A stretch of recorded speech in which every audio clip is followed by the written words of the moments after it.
Hello everyone, welcome to Star IQ के video platform पे आप सभी का स्वागत है। प्यारे दोस्तों, आज हम लोग हमारी अगली क्लास में पढ़ने वाले हैं सन्यासी विद्रोह के बारे में, यानी कि सन्यासी रिवॉल्ट क्या है इसके बारे में आज हम जिक्र करने वाले हैं। देखो, 1770 में बंगाल में पड़े भीषण अकाल और ब्रिटिश शोषणकारी नीतियों के परिणाम स्वरूप सन्यासियों का विद्रोह है ना, वो स्टार्ट हो गया। क्योंकि अब देखो, अब धीरे धीरे आप नेशनल मूवमेंट की तरफ जा रहे हो। तो 1770 में बंगाल के अंदर बहुत भीषण अकाल पड़ा था और ब्रिटिश शोषणकारी नीतियों के रिजल्ट के चलते सन्यासियों का विद्रोह है वो किया गया सन्यासियों के द्वारा। इस विद्रोह का मेन कारण था कि तीर्थ यात्रियों की तीर्थ यात्रा पर प्रतिबंध लगाना। सन्यासी तो आप लोग जानते हो ना, जो साधु संत हैं। अच्छा, साधु संत कहाँ रहते हैं? साधु संत रहते हैं मंदिरों में या किसी तीर्थ स्थान पे रहते हैं। अच्छा, जो लोग तीर्थ यात्रा करते थे तो वो उन लोगों पे प्रतिबंध लगाया करते थे अंग्रेज लोग। तो इसी कारण जो है ना, सन्यासियों ने किया विद्रोह। इस विद्रोह के प्रमुख नेता थे मंजर शाह, मूसा शाह, भवानी पाठक और देवी चौधरानी। ये बहुत ही इंपॉर्टेंट थे। इनमें से आप लोग मूसा शाह और मंजर शाह का नाम तो याद कर ही लेना। इस विद्रोह का सचिव जो है ना, वो बंकिम चंद्र चटर्जी ने अपने उपन्यास आनंदमय के अंदर लिखा है। तो यही बात एक मेन है जो आपको याद करनी है। मतलब इस स्लाइड में आपको बहुत ज़्यादा ऐसा नहीं है कि उलझना है, इतनी बात याद रखना कि सन्यासी विद्रोह कब हुआ था? 1770 में हुआ था। दूसरी बात है, इसका जिक्र बंकिम चंद्र चटर्जी की कौन सी किताब में है? उनके उपन्यास, उनके नॉवल में है, जिनका नाम है आनंदमय। आनंदमय के अंदर ये लिखा हुआ है।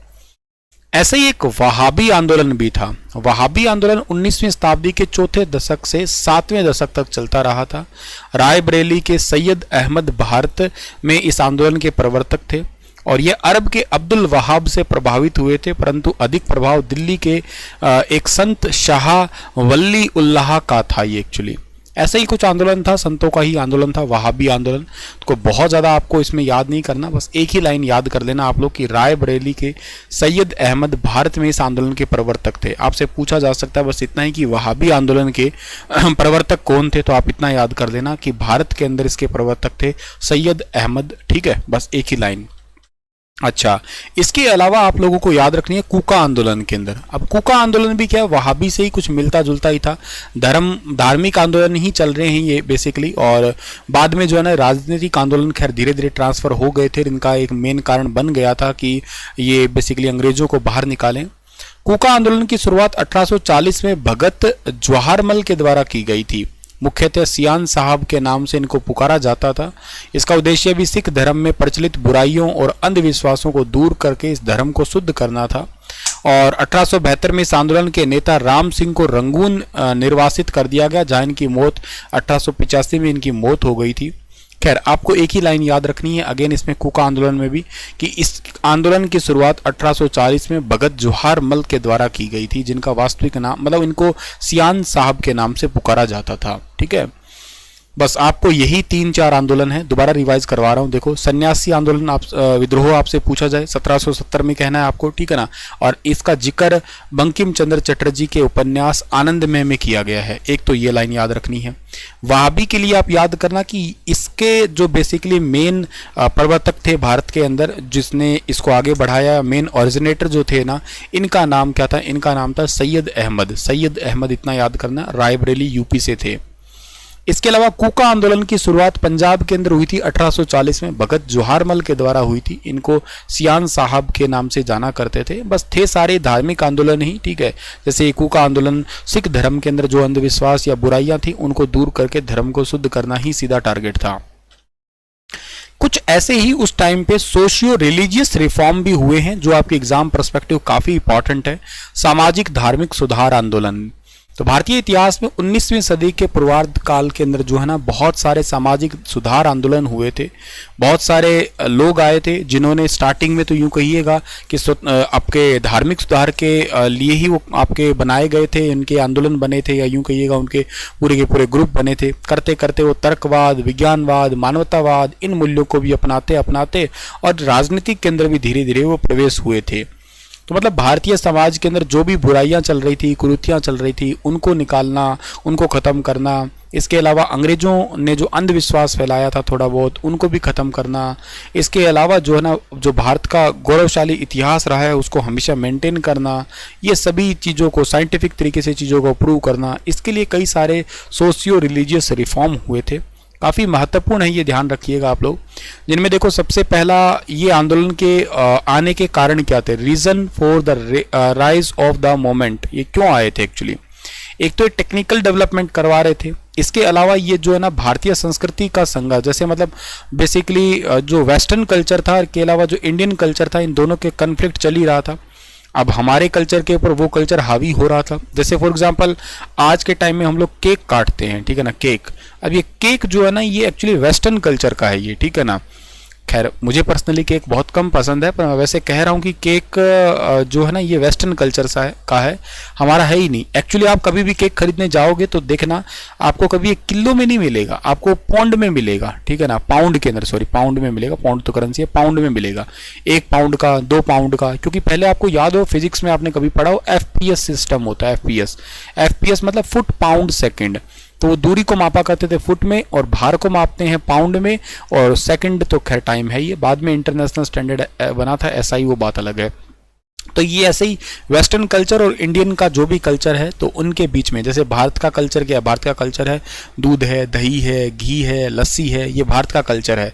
और इनके कंपैरिजन केक का करिएगा, वैसे इन दोनों का कोई कॉम्बिनेशन है भी नहीं, तो इस करके ये दोनों इनके लिए कन्फ्लिक्ट चला था। भारत का जो पुराना हमारा इतिहास रहा है उसके लिए कहिएगा, हमारे कम्युनिकेशन साधनों का विकास, और ईसाई मिशनरियों की नीति जो आ गई थी हमारे ऊपर, हमारे ऊपर वेस्टर्न कल्चर थोपा जा रहा था। हमारे भारत के अंदर जो है ना, धीरे धीरे मध्यम वर्ग जो डिपार्टमेंट है वो आगे बढ़ रहा था। कुछ आगे बढ़ने में, मान लो जमींदार तो आगे बढ़ रहे थे, लेकिन जो गरीब किसान है वो गरीब ही होते जा रहे थे। बहुत सारी कुरीतियां हमारे समाज में आ गई थी।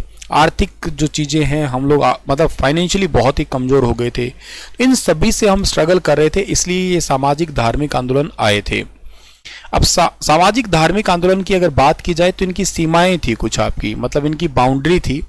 जैसे कि शहरी, मध्यम एवं उच्च वर्ग तक जो है ना ये सीमित ही थे। अप्रत्यक्ष रूप से सांप्रदायिकता को बढ़ावा देते थे। यदा कदा नेतृत्व का सर्वार्थी गुणों से प्रेरित होना, मतलब कभी कभी ऐसा सोचते कि हम ही टॉप में रहे। गरीबी तथा बेरोजगारी जैसे समस्याओं के समाधान के लिए जो है ना इन्होंने प्रयास किया था, पर प्रयास इतने ज़्यादा नहीं किए थे कि जितना धर्म के लिए प्रयास किया था। सामाजिक आधार समिति जातियां सामान्यतः जो है ना निष्कासित कर दी गई थी, या निष्क्रिय हो गई थी, डीएक्टिवेट हो गई थी। मतलब इसकी भी कुछ लिमिटेशन थी। सामाजिक धार्मिक सुधार आंदोलन जो हुए थे ना, ये भी बड़े बाउंडेड और बाइज्ड थे, कहने का मतलब है। जैसे लोअर क्लास के लोग थे, उनकी तरफ तो ध्यान ही नहीं देते थे, केवल हायर क्लास की तरफ ध्यान देते थे। सांप्रदायिकता में थोड़ा सा ज़्यादा जो है ना वो बिलीव किया करते थे, ठीक है ना। इसके मतलब एक ग्रुप संगठन बनाते थे और नीचों को नहीं देखते थे, ऊंचों को ही देख रहे थे। और इसके अलावा जो है ना स्वार्थी अपना पर्सनल बेनिफिट ज़्यादा देख रहे थे। इसके अलावा हर कोई हेड बनना चाह रहा था। गरीबी बेरोजगारी की समस्या की बात ही नहीं की थी। तो सामाजिक अधिकार पे अलग अलग समाज अपना अपना काम करने लग गया। जैसे हिंदू है तो हिंदू का अलग हो गया, वाल्मीकि समाज का अलग हो गया, ऐसे ब्राह्मण समाज का अलग हो गया। इनमें कुछ बहुत इंपॉर्टेंट लोग रहे हैं, जैसे कि राजा राममोहन राय की बात करो तो राजा राममोहन राय जी है ना, इनका जन्म हुआ था 22 मई 1772 जालंधर बंगाल में। इनको राजा की उपाधि दी थी मुगल बादशाह अकबर द्वितीय ने। पेंशन बढ़ोतरी के लिए लंदन में सम्राट विलियम चतुर्थ के दरबार में इनको भेजा था। और इनका देहांत जो हुआ है ना वो कॉलेज ग्रीन, ब्रिस्टल, इंग्लैंड 27 सितंबर 1835 को जो है ना इनका देहांत हुआ है। इनके विचार थे एक ईश्वरवाद, ईश्वर एक ही है, तर्कवाद, मानवतावाद, मूर्ति पूजा, बाल विवाह और सती प्रथा जैसी रूढ़ी जो सोच थी ना, उस पर रोक इन्होंने लगाई थी। ये लाइन इंपॉर्टेंट भी है एग्जाम के लिए। इसके अलावा जो वेस्टर्न एजुकेशन थी, वह आधुनिक के समर्थक थे तथा पश्चिमीकरण के भी, मतलब जैसे कि वेस्टर्न एजुकेशन जो चल रही है कहते हैं वो ओके, उसमें कोई दिक्कत नहीं है। अंतर्राष्ट्रीय मुद्दों की पकड़ खैर इनको थी ही थी, ठीक है। और इनके अगर संस्थान की बात की जाए तो 1814 से 15 में जो ना आत्मीय सभा का इन्होंने गठन किया था एक ईश्वरवाद के लिए। 1816 में वेदांत सोसाइटी की स्थापना की थी। 17 में इन्होंने हिंदू कॉलेज की स्थापना की। 25 में इन्होंने वेदांत कॉलेज की स्थापना की थी, ठीक है ना। पहले तो सोसाइटी अब कॉलेज है। 28 में ब्रह्म समाज, एग्जाम में आया ही बहुत बार है। और 4 दिसंबर 1829 को इनके प्रयास से सती प्रथा के विरुद्ध कानून जो है ना विलियम बेटिंग ने पास किया था। इनकी कुछ मैगजीन है, जैसे संवाद कुमोदी बंगाली के अंदर है, मिरात उल अखबार फारसी के अंदर है, इसके अलावा जो ना प्रीसेंट्स ऑफ जिन्स ये भी है, इसके अलावा ब्रह्मकालीन है, इसके अलावा ब्रह्मकालीन मैगजीन हो गया, इसके अलावा तूफत उल मुआविदीनी है, इसके अलावा वेद उपनिषद व बंगाली भाषा में अनुवाद है। बस आप ये पहली दो जरूर याद कर देना, बाकी पता नहीं। ये भारतीय पत्रकारिता के अग्रदूत इन्हीं की वजह से जो है ना इनको कहा गया था। ठीक है, तो ये भी याद कर देना आप लोग इन चीजों को।